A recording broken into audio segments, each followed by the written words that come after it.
నమస్కారం welcome to V3 news లక్ష్యం సమాజహితం శ్రీ శారదాంబ సమేత చంద్ర మౌళీశ్వర ఆలయంలో వేద పండితుల గ్రంథ ఆవిష్కరణ ఘనంగా జరిగింది. సర్వ ప్రాయచిత పూర్వక యాజ శాసన మంత్ర దర్పణం అనే గ్రంథావిష్కరణ సభలో పలువురు వేద పండితులు పాల్గొన్నారు. చైతన్యపురిలో శ్రీ శారదాంబ సమేత చంద్రమౌళీశ్వర ఆలయంలో వేద పండితుల సమక్షంలో గ్రంథావిష్కరణ ఘనంగా జరిగింది. స్వరప్రాయిషిత పూర్వక యాజ శాసన మంత్ర దర్పణం అనే గ్రంథావిష్కరణ జరిగింది. ఈ సందర్భంగా వేద పండితులు మాట్లాడుతూ వేదం సర్వ సమస్త ప్రాణకోటికి మూలమని, సమాజంలో హిందూ సంస్కృతిని కాపాడుతూ ఆధ్యాత్మిక మార్గం వైపు ప్రయాణించేలా చేస్తుందని, ధర్మాన్ని మనం రక్షిస్తే ఆ ధర్మమే మనల్ని రక్షిస్తుందని అన్నారు.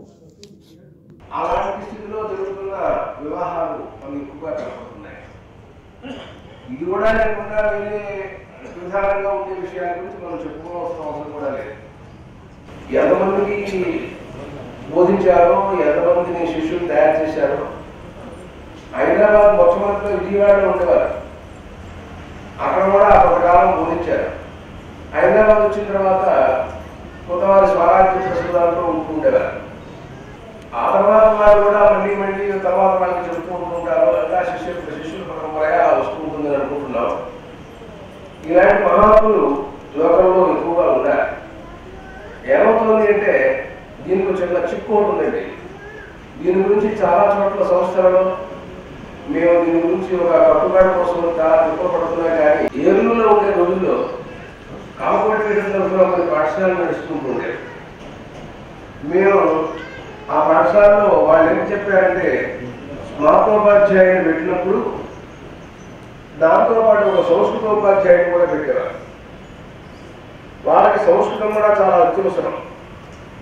లేకపోయినట్లయితే ఆ శ్రాద్ధం దగ్గర కానీ మరో చోట కానీ ఆ షష్ఠీ విభక్తితో చతుర్థి విభక్తితో వాళ్ళ గురించి ఈ కర్మ చేస్తున్నాము, వాళ్ళకి ఇది జరుగుతుంది, వాళ్ళను ఉద్దేశించి ఈ పిండ ప్రదానం జరుగుతుంది అనే మాటలు చెప్పవలసి వచ్చినప్పుడు అవి తెలుగులో మనం మాట్లాడటానికి వీలేదు. ఇది దేవతలకు సంబంధించినటువంటి వాడు పితృదేవతలు ఉన్నారు. దేవతలకు ఇచ్చేవన్నీ సంస్కృత భాషలో జరగాలి. కాబట్టి వాళ్ళకి ఆ అలాగే ఇలాంటి పదాలు సంస్కారం, వాళ్ళకి సంస్కృత భాషా పరిచయము, అట్లాగే సంహితాభాగమైన కనీసం వారికి అధ్యయనం చేసి ఉండాలి. చేసి ఉంటే కానీ ఆ మంత్రాలు స్వాధీనంలో రావు. ఇప్పుడు వచ్చిన చిక్కు ఏంటంటే, మనం ఎంత కష్టపడి చదువుకున్నా, ఇప్పుడు సుబ్రహ్మణ్య శాస్త్రి గారు లాంటి వారు యాజ్ఞికం చేయించే రోజులు ఆ కాలం వెళ్ళిపోయింది. ఇప్పుడు ఆయన పెద్దవాడైనారు, ఆ రోజుల్లో ఆయన చేయించారు. చేయించినప్పుడు ఆయన ఎలా చెప్తే అలా విని వాడు చేయించుకున్నారు. ఇప్పుడు ఎవరింటికి మనం పెడుతున్నామో వాళ్ళు చెప్పినట్టుగా మనం చేయించాల్సి వచ్చిన పరిస్థితి వచ్చింది. ఇప్పుడు అది దారుణం. అలా అయినప్పుడు స్మార్త విద్య నిలవదు. కారణం ఏంటంటే, మీకు వివాహం 4 రోజులు వివాహం చేయించేటువంటి స్మార్త పండితులు ఇప్పుడు తక్కువగా ఉన్నారని నేను అనుకుంటున్నాను. అది మిమ్మల్ని నేను కించపరిచి మాట్లాడలేదు. చేయించుకునేవాడు లేరని చెప్పడంలో ఉద్దేశం, కానీ మిమ్మల్ని నేనే అంటలేదు. అలాగే ఉపనయన సంస్కారం చేయించేవాళ్ళు చాలా తక్కువేమో అనుకుంటా. ఎందుకంటే వారి చేత సక్రమంగా వాడు చేయించుకోవట్లేదుగా. గంటలో 2 గంటలు అయిపోవాలి నాకు అంటే ఏం చేయాలి మీరు చెప్పండి? ఏం లేదు, ఏదో 4 మొక్కలు చెప్పేసి వీడియో అయిపోయింది చెప్పడం. మరి దీన్ని ఏమనాలి? ఇది స్మార్తమా, లేకపోతే వాళ్ళకి సంస్కారం అయినట్ట, మనం ఏం చేస్తున్నాము అనేది మన ఆత్మ పర్యాలోచన, మన మనస్సుకి మనం ఒక సమాధానం చెప్పాలి. అలాంటి స్థితిలో ఉంది కాలం. అయినా కూడా ఇది ఇట్లా ఉంటుండగా ఈ అపరప్రయోగాన్ని గురించినటువంటి విషయం ఆంధ్రదేశంలో ఒక భావం ఉంది. అది ఎంతవరకు కరెక్టో బాల్యం నుంచి ఆలోచిస్తున్నాం, కానీ సమాధానం దొరకట్లేదు. అంటే ఏమిటి అని పూర్వం చేయించినటువంటి వాళ్ళు, అంటే వివాహ ఉపనయనాలు సంస్కారాలు చేయించిన వాడిగా క్షత్రుడికి 3 అతను అధ్యయనం చేయడానికి, కర్మలు చేసుకోవడానికి, దానం ఇవ్వడానికి పనికి వస్తాడు. కానీ చేయించడానికి, దానం పుచ్చుకోవడానికి, ఒక కర్మాన్ని చేయటం కానీ అధ్యాపనం చేయించడానికి పనికిరాడు. అధ్యయనం చేయొచ్చు, కర్మానుష్ఠానం చేయొచ్చు, దానం ఇవ్వచ్చు. అధ్యయనం, యేజనం, దానం. ప్రతిగ్రహాలన్నీ కూడా మనవి. బ్రాహ్మణుడు చేయవలసిందే కదా, 6ంటికి అధికారం అనుకుంది. మరి అబ్రాహ్మణుడు చేయిస్తాడా అపరకర్మ? చేయించుకుంటారా? చేయించుకుంటున్నారు. ఇప్పుడు వాళ్ళే ఇప్పుడు చేయించేది. చాలా చోట్ల వింటున్నాం. ఏమి స్థితి ఇది, దుస్థితి.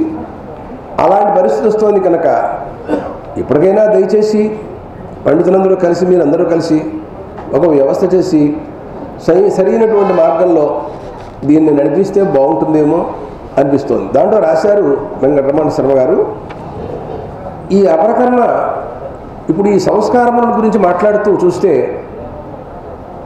48 సంస్కారై సంస్కృత బ్రహ్మణ సాయుధ్యం శ్లోకతామాప్నోతి అన్నాడు గౌతమ మహర్షి. 40 సంస్కార పక్షం ఉంటుంది, 48 సంస్కారం ఉంటుంది. ఏదైనా మానవుడు సంస్కృతుడై కృతార్థుడై ఉత్తమ స్థితిని పొందడం కోసం సంస్కారాలు బయలుదేరినాయని శాస్త్రకర్తల యొక్క నిర్ణయం. దాంట్లో ఈ అపరకర్మలు ఇత్యాదులు ఉన్నాయే, ఇవేమిటి? జీవించి ఉండగా ఇతను చేసుకునేవి ఇప్పుడు చెప్పారు వారు. తండ్రి చేసేటటువంటి జాతకర్మ, నామకరణ, అన్నప్రాసన ఇత్యాదులన్నీ తండ్రి చేసే సంస్కారాలు. వివాహం దగ్గర నుంచి తను చేసుకునే సంస్కారాలు. ఇక అపరకర్మలు ఉన్నాయంటే పుత్రుడి ద్వారా జరగాల్సినటువంటి, అప్పుడు మనం ఉండగా, మనం ఉంటే మనమే చేసుకునేవాడు. మనం పోయిన తర్వాత ఏదగా తండ్రి కొడుకు చేసేది వాడు చేయాలి. చేస్తాడో తెలియదు, చేయడో తెలియదు. కొంతమంది ఈ రోజుల్లో వచ్చే కొడుకులు చేయడని దానికి సంబంధించినటువంటి ఏవో వీళ్ళే చేసుకుంటున్నారు. ఏమిటో తెలియదు. అది ఏదో వాళ్ళ తృప్తి పాపం, అంతకంటే దాంట్లో వాళ్ళని మనం ఏమి అనకూడదు. వాళ్ళకి మనసులో ఏదో పాపం దుఃఖం ఉంది. ఆ దుఃఖం కోసమని మనకి ఇంకా తర్వాత కొడుకు చేస్తాడా చేయడా అనే బాధతో వాళ్ళు ఏమో చేసుకుంటూ ఉంటారు. కర్మ అలా దుస్థితి వచ్చేసింది రాను క్రమక్రమంగా. మరి ఇది దేవత్వ ప్రాపకమైనటువంటి కర్మ. అంటే వాడికి మానవలోకంలోంచి దేవలోకంలోకి, పితృత్వము పితృలోకంలోకి పితృదేవతాత్వాన్ని ఇప్పించేటటువంటి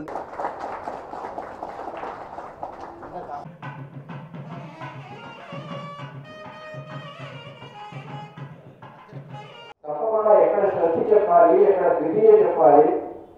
నాకు ఆపుకం పెడుతున్నప్పుడు చాలా ఇదిగా అనిపిస్తూ ఉంటుంది. గోత్రాశర్మం అయ్యమ్మ అని చెప్తూ వసురూప ఏమి అనుగ్రహించారు మనకు. ఇలాంటి అపరమైనటువంటి చేయించడం తప్పు అని మన దేశంలో భావించడం వలన యాజక స్తత్ర దుర్లభాన్ని నేను కూడా మా నాన్నగారు పోయినప్పుడు సరైన యాజ్ఞలు లేక చాలా ఏడ్చాలి. దాన సంస్కారం చేయాలి, చేయించేటువంటి వారు దొరకలేదన్నమాట. ఆయన చాలా గొప్ప ధర్మవేత్త మా నాన్నగారు. అందుకని అలాంటి దోషం ఏమి ఉండదు. యాజక స్తత్రదోషమైన పరిస్థితిని మనం పోగొట్టాలి. అంతేకాదు, ఈ విభక్తి పరిచయాది జ్ఞానం లేకపోతే ఈ శ్రాద్ధ కర్మాలు చాలా విఫలమవుతాయని చెబుతున్నారు. కాబట్టి తప్పకుండా సంస్కృత పరిజ్ఞానం కావాలి. నేను ప్రస్తుతం ఇక్కడ ఖాళీగా ఉన్నాను. మీలో ఎవరైనా సరే సంస్కృతం నేర్చుకోవాలంటే మాత్రం నా దగ్గరికి రండి. ఉచితంగా నేను సంస్కృతం బోధించడానికి సిద్ధంగా ఉన్నాను. ఎందుకంటే ఈ పితృకర్మలు మొదలుగాల వాటిలో విభక్తి పరిచయాలు తెలియకపోతే చాలా ఇబ్బంది ఉన్నదన్నమాట. అక్కడ వారు చాలా రాశారు. ఉదాహరణకి వారు రాసినటువంటి వాటిల్లో నేను కొన్ని చూశాను. ఒక శ్లోకం అయితే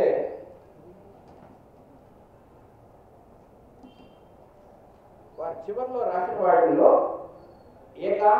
ఏకాంగారేణ మృత్యుస్యాత్ వాభ్యాం మాతృక్షయో భవేత్ అత్ర స్త్రీన్ ఉదగంగారాంతే శోచ్యంతు ఉద్ధృతం అని రాశారు.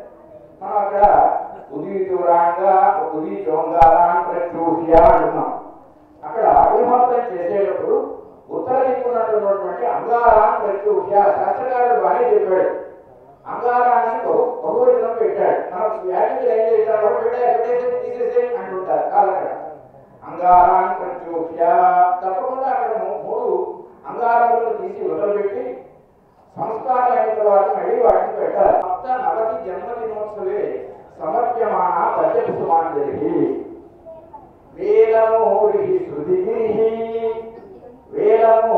శృతిగిరి బ్రహ్మణ్యస్తత్రయోద్వలః తద్ధర్మపత్ని సీతాహ్వా మహాలక్ష్మీ స్వరూపిణి. వేలమూరి అనేటువంటి శృతిగిరి, వేలమురు అనే ఒక కొండ. ఆ కొండలో బ్రహ్మణ్యస్తత్రయోద్వలః సుబ్రహ్మణ్య శాస్త్రి గారు ఆ కొండ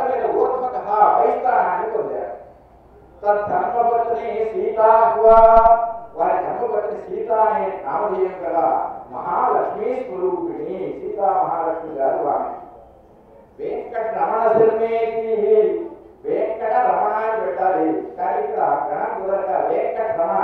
ఎందుకంటే అభిభాషణం అసంకుర్యా ఛందోభవు నకారయేతని శాస్త్రం. వెంకట రమణ శర్మేతి తదాత్మా స్మర్తసేవతి. వెంకటరమణ శర్మ అని వారి యొక్క ఆత్మ, ఆత్మ అంటే ఆత్మావై పుత్రనామాసి. ఆయన ఎలాంటి వారుగా స్మార్త సేవడి, స్మార్తమునందు నేర్పడి. జనక ప్రాప్త శ్రోతస్తు, తండ్రి గారి నుంచే వేద విద్య పొందారు వారు. రాయతే యాజనే గురువు, యాజనం చేయించడంలో వారు అందరికీ గురుప్రాయుడు.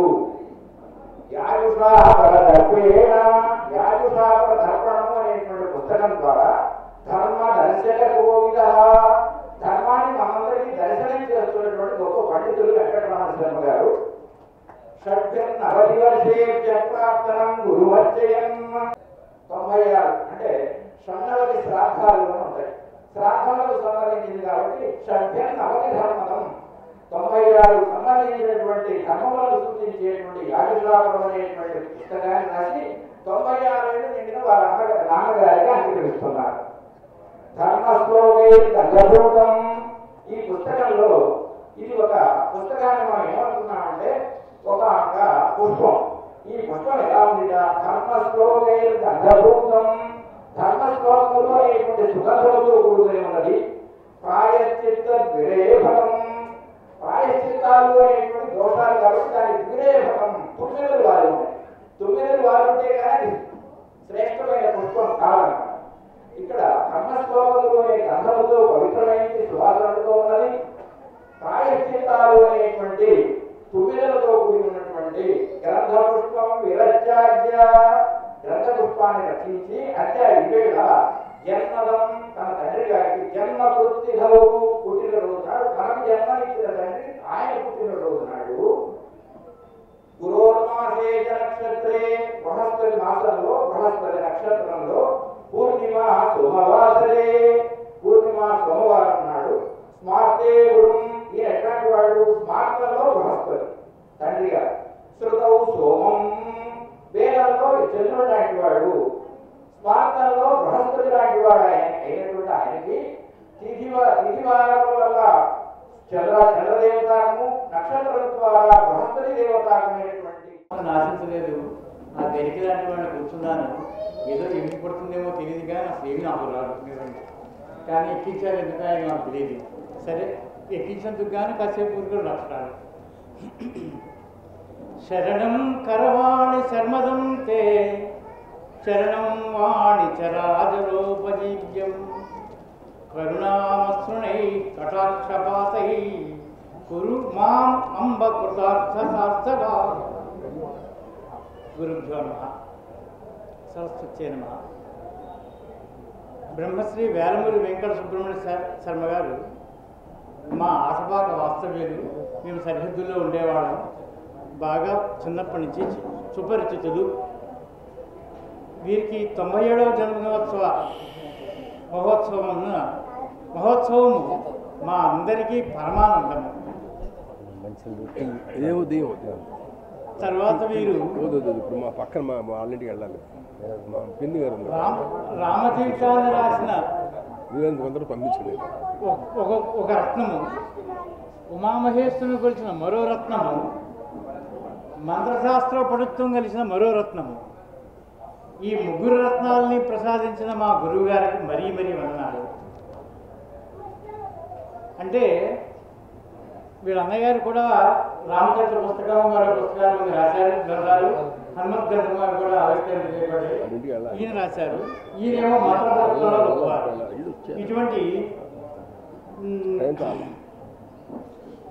రత్నాలను కన్న మహనీయులు మరియు కన్యాదాన ఫలితాన్ని పొందినటువంటి మహనీయులు వీరికి మరీ మరీ ధన్యవాదములు అన్నారు. నమస్కారం. సజాతో ఏన జాతేన యాతి వంశ సమున్నతిమ్మని. ఎవరి పుట్టుక చేత ఆ వంశము ఉన్నతిని పొందునో వాడు పుట్టినవాడవును అని. అందువల్ల నేను అనుకుంటున్నాను ఈయన జీవన సాఫల్యాన్ని పొంది ఉన్నారు అని.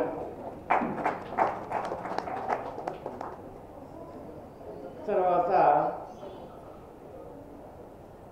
జనుల పుత్రుని కనుగని పొగడగా పుత్రోత్సాహము నాడు పొందురు సుమతి అని సుమతి శతకం అందరం చదువుకున్నాం చిన్నప్పుడు. జనులు ఆ పుత్రుని పొగడగా పుత్రోత్సాహము నాడు పొందుదురు. అటువంటి ఆ జనకునకు ఈ పుత్రుడిని మనం ఉత్సాహం అదే పొగుడుతుంటే ఆ పుత్రోత్సాహం వారికి కలగటం చాలా ఆనందకరమైన విషయం. తర్వాత ఈ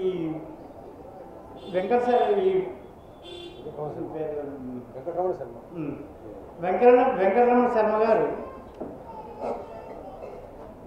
భోగాలకు ఖర్చు చేసి రోగాలు తెచ్చుకోకుండా మంచి పనులు ఖర్చు చేసి పుణ్యాలు సంపాదించాలనే కోరిక ఎక్కువైనట్టుంది. ఎక్కువగా పుస్తకాలు మెరిగి రాస్తున్నారు.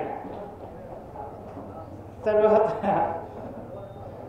ఆయనకి ఇంకా ఈయన రాసినటువంటి సర్వప్రాయశ్చిత్తపూర్వక యాదుషాపుర మంత్రదర్పణం అనే గ్రంథంలో నాకు బాగా నచ్చింది యత్యపరం అనేటువంటి యత్యారాధనం అనేది నాకు బాగా నచ్చింది. అందరికీ అది కావాల్సింది కూడా, తెలియని రీతి అది కొత్తది ఇమిడ్చారు, చాలా సంతోషమైన విషయం.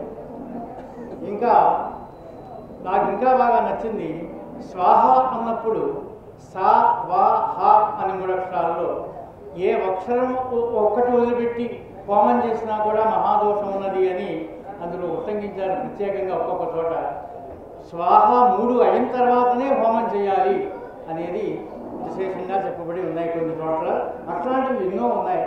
ఈ పుస్తకం పురోహితులకే కాదు ఆస్తికులందరికీ కూడా రెడీ రెక్కనార్ లాగా చేతిలో ఉండవలసిన పుస్తకము అని నేను ఆశిస్తూ, వారికి నేను ఆశీస్సులు అందిస్తూ, గురువారికి పాదాబంధాలు అందిస్తూ స్వస్తి.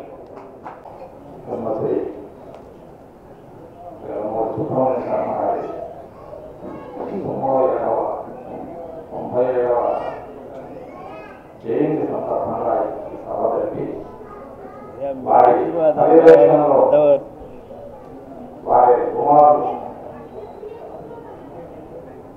వెంకటరమణ శర్మ వారికి నామకుగా ఈ పుస్తకాన్ని సంస్కార పుస్తకాన్ని అందించడం జరిగింది.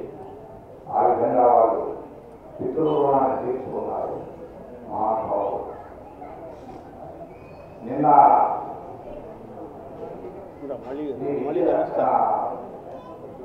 జనార్దనాన్ని సరస్వతి సంస్కృతి ట్రస్ట్ తరఫున బుద్వేలో మేము స్మార్త పరీక్ష నిర్వహిస్తూ ఉంటాం.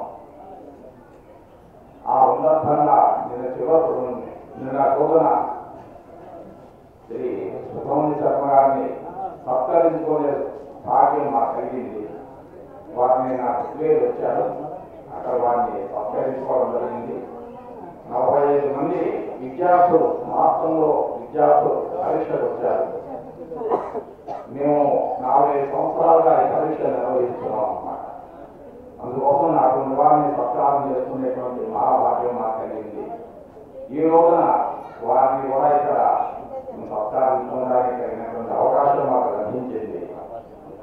ఇప్పుడు ముఖ్యంగా చెప్పదలుచుకుంది ఏంటంటే, ఇప్పుడు ఈ పుస్తకం రాయడానికి కానీ ఈ సంస్కారాలన్నిటికీ మూలం ఏంటి? వేదం. వేదంలో భాగాలే కదా ఈ మాత్రం కానీ శ్రౌతం కానీ. అంటే భగవంతుడు సూర్యం ఎండ సర్వత్రా ఉన్నది, కానీ ఆ ఎండ ఒక గట్టిపోతను గ్రహించలేదు. ఆ గట్టిపోతను గ్రహించాలంటే ఒక భూతద్దండాలను పెట్టినట్టయితే ఆ సూర్యుని యొక్క కిరణాలే దాంతో రిఫ్లెక్ట్ అయ్యి ఈ గట్టిపోతను గ్రహిస్తుంది. అట్లాగే మానవుడు అసంస్కారంగా జన్మైతే మనం సంస్కారం లేదు. మరి సంస్కారం పొందాలి అనేటైతే దానికి ఏదో ఒక ఆధారం ఉండాలి కదా.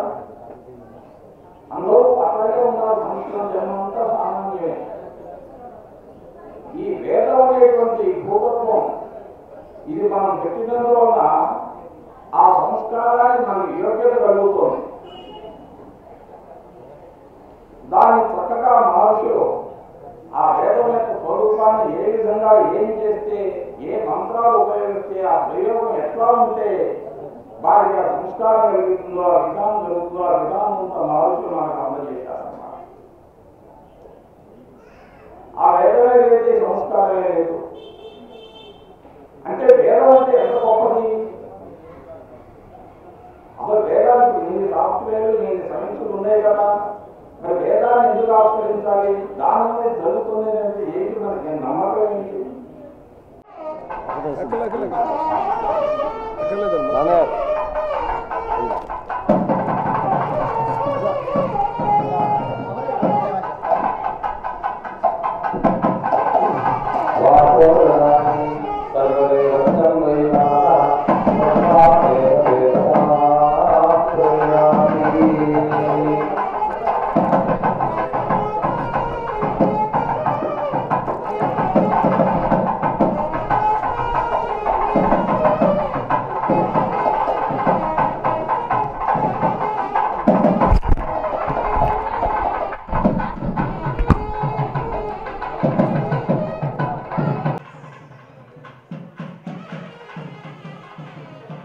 శ్రీ గురుభ్యో నమః. శ్రీ మహాగణాధిపతయే నమః. శ్రీ మహాసరస్వత్యై నమః. హరి ఓం. గురవే సర్వలోకానాం విషయే భవరోగిణాం నిధయే సర్వవిద్యానాం దక్షిణామూర్తయే నమః. సద్గురుచరణారవిందాభ్యాం నమః. నా పేరు వేలమూరి వెంకటరమణ శర్మ. నేను వేలమూరి వెంకట సుబ్రహ్మణ్య శర్మ గారి మూడవ కుమారుణ్ణి. వారి దగ్గరే నేను విద్యాభ్యాసం చేయిస్తూ బయట కార్యక్రమాలు కూడా శుభ కార్యక్రమాలు అన్నీ కూడా నిర్వహిస్తూ ఉన్నాం. వారి ఆశీర్వచనంతోనే నడిపిస్తున్నాము. వారి దగ్గర అనేక వేల మంది చదువుకున్నారు. నాకు చేతనైనటువంటిది నా దగ్గరికి వచ్చిన విద్యార్థులకి లేదు కాదనకుండా నేను కూడా పాఠం చెప్పాలనే ఉద్దేశంతో చేతనైనందుకు చెబుతున్నాను. అయితే బయట కార్యక్రమాలు చూస్తూ ఉంటే వైదిక కార్యక్రమాలు చాలా లోపభూయిష్టంగా జరుగుతున్నట్టుగా తోచి నా చేతనైనటువంటిది అందరికీ అందజేయాలి, మన వైదికుల వృత్తిలో ఉన్నటువంటి వాళ్ళకి సహాయం చేయాలి అనే భావం చేత అపర కార్యక్రమాలకు సంబంధించినటువంటి మంత్రభాగము దానికి సంబంధించినటువంటి విధానం అంతా కూడా అందరికీ వైదిక లోకానికి అందజేయాలనే భావం చేత ఒక స్ఫురణ కలిగి దాంతో మా నాన్నగారి సలహాతో బ్రహ్మశ్రీ వెలుగూచి నాగయ్య శాస్త్రి గారు, బ్రహ్మశ్రీ వారణాసి సంగమేశ్వర శాస్త్రి గారు ఇత్యాది మహాపండితుల చేత అపర పండితులు అపరం చేయించడంలో మహాదిట్టలైనటువంటి వాళ్ళ సహకారంతో మరియు వేద పండితులు శ్రౌత పండితులు అయినటువంటి జందుకూరి యాదులు గారు మొదలైనటువంటి వారి సహకారంతో అందరి సహకారంతోనూ ఈ పుస్తకం తయారు చేయాలని సంకల్పం చేసి ప్రయత్నం చేశాం. గత 3 సంవత్సరాల మట్టి కూడా అవిరళంగా కృషి చేస్తూ ఉన్నాం. నాకు ఈ ప్రింటింగ్ ప్రెస్ వాళ్ళు మహా సహకారం చేశారు. అర్ధరాత్రి లేదు అపరాత్రి లేదు, ఎప్పుడు వెళితే అప్పుడు ఎన్నిసార్లు తప్పులు దిద్దినా మళ్ళీ ఇంకోసారి వెళితే మళ్ళీ నవ్వుతూనే చక్కగా సహకారం చేసి పెట్టారు. ఆ మంత్రభాగం అంతా కూడా క్షుణ్ణంగా ఉండాలి, వైదికానికి మంత్రమే బలము అనేటువంటి విశ్వాసం నమ్మినటువంటి వాడిని అవడం చేత మంత్రం క్షుణ్ణంగా నేర్చుకోవాలి అనేటువంటి విద్యార్థికి ఉపయోగకరంగా ఉండాలి, నేర్పేటువంటి గురువుగారికి కూడా ఉపయోగంగా ఉండాలి. అన్ని మంత్రాలు వేదంలోంచి వచ్చినా వేదంలోంచి భాగాల్లోనూ పరాయుధంలో కొంత, సంహితలో కొంత, ఆరణ్యకంలో కొంత భాగాల్లో దీంట్లో కార్యక్రమంలో ఉపయోగపడతాయి. కాబట్టి అన్నీ ఒకచోట కూరిస్తే చెప్పుకునే వారికి చెప్పేవారికి సౌకర్యంగా ఉంటుంది, వెళ్ళి చెప్పుకునేందుకు సౌకర్యంగా ఉంటుంది అనే భావం చేత ఈ గ్రంథం రాయడం జరిగింది. దీంట్లో అనేక మంది సలహా సంప్రదింపులు చేసి వాళ్ళు చెప్పిన సూచనలన్నీ పాటిస్తూ వీలైనంత మటుకు అన్నీ కూడా దాంట్లో కూర్చడం జరిగింది.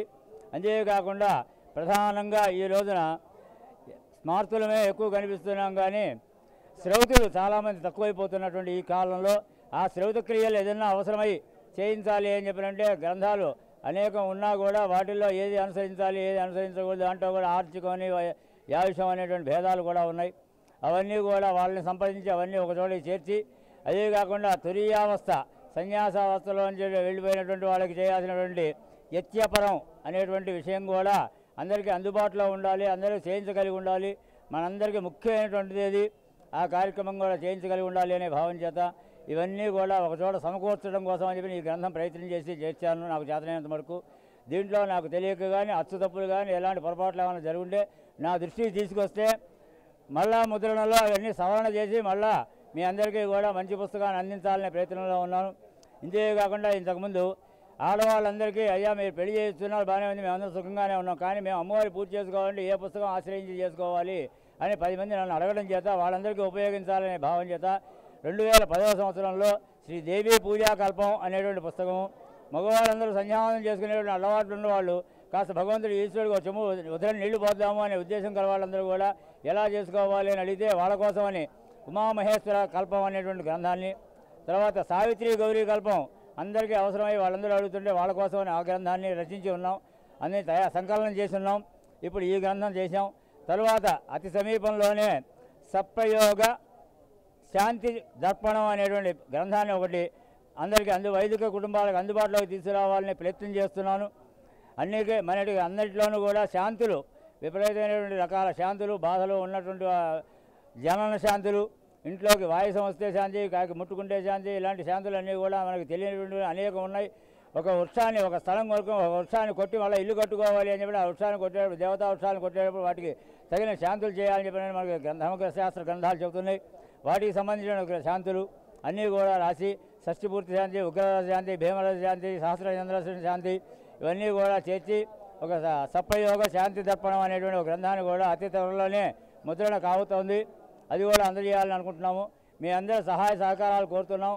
దాంట్లో ఎక్కడైనా తప్పులు పొరపాట్లు ఉంటే నన్ను మన్నించి ఆ తప్పులను తెలియపరిస్తే మళ్ళీ ముద్రణలో ఆ తప్పులు రాకుండా సవరణ చేసుకుంటాం. ఇంకేమన్నా సూచనలు ఉంటే అవి చెప్తే అవి కూడా ప్రయత్నం చేసి అనుసరిస్తాం. ఇప్పుడు ఈ గ్రంథానికి విలువ పెట్టినటువంటి కారణం తరువాతి గ్రంథానికి సహకారంగా ఉంటుందనేటువంటి భావం చేత దీనికి వెలబెట్టామే తప్ప పుస్తకాలు అమ్ముకోవాలనే ఉద్దేశం మాత్రం కాదు. కేవలం మళ్ళా రాబోయే పుస్తకాలకి సహకారంగా ఉంటుందనే భావం చేత దీనికి ఖరీదు పెట్టాం. అందుకని అందరూ ఉపయోగించుకుని సత్కర్మానుష్ఠానం చేస్తూ సుస్వరంగా మంత్రాన్ని వినియోగం చేస్తూ అందరూ కూడా చక్కగా ఈ గ్రంథాన్ని ఉపయోగించుకుని వాళ్ళందరూ కూడా సద్గతి పాలు అయ్యి వాళ్ళందరూ కూడా ఉత్తమ లోకాలు పొందుతారని చెప్పి ప్రార్థిస్తున్నాను. సర్వే జనా సుఖినో భవంతు, లోకా సమస్తా సుఖినో భవంతు. హర పార్వతీపదే హర హర మహాదేవ.